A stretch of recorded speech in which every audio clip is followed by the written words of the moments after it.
আজ খুব সহজ পদ্ধতিতেই বাড়িতে বানিয়ে ফেলেছিলাম ফ্রাইড রাইস। প্রতিদিন দুপুরের মেনুতে ভাতের সাথে নানান রকমের তরকারি হলেও আমার সিনু বেশ কয়েকদিন ধরে বলছিল, মামি তুমি একদিন ফ্রাইড রাইস বানাও। সত্যি কথা বলতে আমার সিনুর বয়সে আমি ফ্রাইড রাইস কি সেটাই জানতাম না। আমরা যখন ছোট ছিলাম আমার মা আগের দিনের বাসি ভাতকে আলু, বিনস, গাজর, মটরশুঁটি আরো নানান রকমের সবজি দিয়ে ভাত ভাজা বানিয়ে দিত। আর সেই ভাত ভাজা দেখতেও যেমন সুন্দর লাগতো, খেতেও কিন্তু হেভি টেস্টি লাগতো। আর আমার মায়ের থেকে শেখা সেই রেসিপিটা এখন আমার বাড়িতে বেশিরভাগ দিনই সকালে টিফিন বানানো হয়। আর এখন এই ভিডিওটা দেখে আশা করছি তোমরাও এটাই ভাবছো যে এ কি মেরে ভাই, রান্নার আগেই খেতে আরম্ভ করে দিয়েছে। আমার বাড়িতে কাজু কিশমিশ দিয়ে যখনই কোনো রেসিপি বানাবো বলে ঠিক করি, ঠিক রান্নার জোগাড়ের সময় অনেকগুলো কাজু কিশমিশ আমার পেটের মধ্যে ট্রান্সফার করে দিই। এটা যে শুধু আমিই করি এরকম কিন্তু না। আর আমার মতো তুমিও যদি কাজু কিশমিশ লাভার হয়ে থাকো তাহলে কমেন্ট বক্সে জানাতে ভুলো না কিন্তু। তো যেমনটা তোমরা দেখতেই পেলে, তোমাদের সাথে এতগুলো কথা বলতে বলতে আজকে চটজলদি ফ্রাইড রাইস রেসিপি বানানোর জন্য যে যে উপকরণগুলোর দরকার ছিল সেগুলো কিন্তু আমি সব জোগাড় করে নিয়েছি। এরপরে উনুন ধরিয়ে কড়াই গরম করে দিয়ে দিয়েছিলাম অল্প পরিমাণে সাদা তেল, সাথে অ্যাড করেছিলাম কিছুটা পরিমাণে ঘি। এই কথা শুনেছি আমি বড়দের থেকে যে ঘি বাটার খালি কড়াইয়ের মধ্যে দিতে নেই,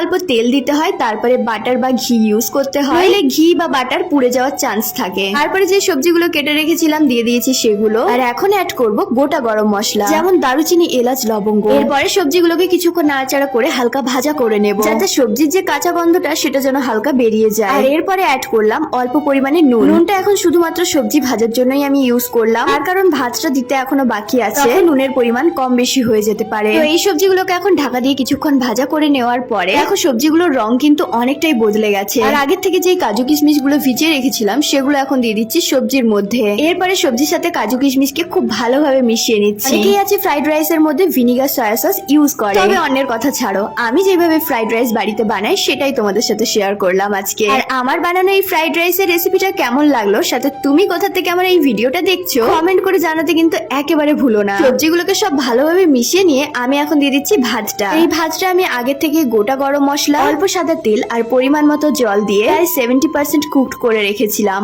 এখন কড়াইয়ের মধ্যে ভাতটা দিয়ে অ্যাড করলাম আরো কিছুটা পরিমাণে ঘি, পরিমাণ মতো নুন আর চিনি। ফ্রাইড রাইস মানে একটু মিষ্টি মিষ্টি ব্যাপারটা থাকবে, তাই তো? আর ঠিক সেই কারণেই চিনিটাও কিন্তু দিয়েছিলাম একটু বেশি করেই। তা বলে কিন্তু পায়েসের মতো মিষ্টি একেবারেই না, মানে ওই ফ্রাইড রাইস মুখে দেওয়ার পরে নোনতা মিষ্টি ভাবটা যেন একটু থাকে। এরপরে ভাত, সবজি, ঘি, নুন আর মিষ্টি কিছু ভালো করে নাড়াচাড়া করে মিশিয়ে নেওয়ার পরে নামিয়ে নিয়েছি এখন কড়াইটা, ট্রান্সফার করে দিলাম একটা বাটির মধ্যে। যাই হোক, আজকের ফ্রাইড রাইস রেসিপি কিন্তু হেভি হয়েছিল। প্রথমের দিকটা একটু ভয় পাচ্ছিলাম, তার কারণ আগে কোনোদিনই উনুনের মধ্যে আমি ফ্রাইড রাইস রান্না করিনি, তাই যদি কোনো রকম ভাবে ধোঁয়ার গন্ধ হয়ে যায় খাওয়াটাই হয়তো আমাদের বেকার হয়ে যাবে ভেবেছিলাম, কিন্তু বিশ্বাস করো অসাধারণ টেস্ট হয়েছিল। ফ্রাইড রাইসের সাথে কিন্তু পনির আর কাবলি ছোলা দিয়েও একটা তরকারি করেছিলাম। যাই হোক, সেটা আর আজকে তোমাদের সাথে শেয়ার করলাম না, অন্য কোনোদিনও তোমাদের সাথে শেয়ার করব যে ওই তরকারিটা আমি কিভাবে তৈরি করি। আর যে এতদিন ধরে মাতামাতি করছিল ফ্রাইড রাইস খাবে বলে, সেই ছেলেই এখন বালির মধ্যে কি উৎপাত করছে জাস্ট তোমরাই একবার দেখো। যদিও এখন ওর অজানা যে আমি লুকিয়ে লুকিয়ে ভিডিওটা করছি বলে। যখন বুঝতে পারবে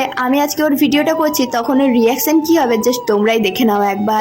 আজকের মতো ভিডিও এই পর্যন্তই। তোমাদের যদি আমার ভিডিওগুলো ভালো লেগে থাকে আমার পেজটাকে প্লিজ তোমরা ফলো করে দিও। ততক্ষণ সবাই ভালো থেকো, সুস্থ থেকো। দেখা হচ্ছে খুবই তাড়াতাড়ি নতুন আরো একটা ভিডিওতে। আজকের মতো বিদায় নিলাম।